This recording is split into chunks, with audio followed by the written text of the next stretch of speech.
Alhamdulillah, assalatu vassalamu ala rasulillah. Haj ibodatmi yoki dabdaba? Aslida haj Alloh uchun ado etiladigan eng ulug' ibodatlardan biridir. Payg'ambarimiz sollallohu alayhi va sallam kim Alloh roziligi uchun haj qilib, u yerda fisq va gunoh ishlar qilmasa, onasidan tug'ilgan kundagidek gunohlardan pok holda qaytadi deb marhamat qilganlar.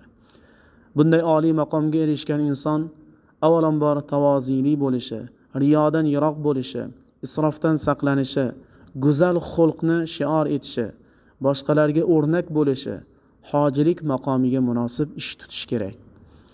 Riyo amalni Alloh uchun emas, odamlar uchun qilishdir.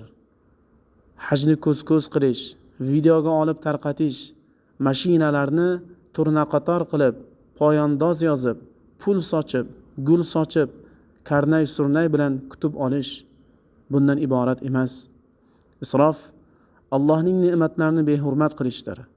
Alloh taolo o'zining kalomida marhamat qilib aytadiki: "Va kulu washrabu va la tusrifu innahu la yuhibbul musrifin." Yenglar, ichinglar, ammo isrof qilmanglar. Zero u isrof qiluvchilarni sevmas deb A'rof surasining 31-oyatda marhamat qiladi.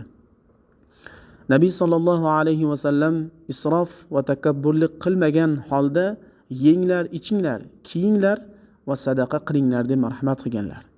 Yuzlab odam yig'ib, ortiqcha taom, bezak, dunyoviy dabdaba bu hajning ruhiyatiga zid ishlar. Shov-shuv ixlosni yo'qotadigan, savobni kamaytiradigan amallardan biri. Bu dunyoviy emas, oxiratga tayyorgarlik yo'li hisoblanadi. Haj qilgan kishi uchun eng yaxshi ko'rsatma riyodan tiyilish, isrofdan saqlanish. Mana shu eng yaxshi ko'rsatma hisoblanadi.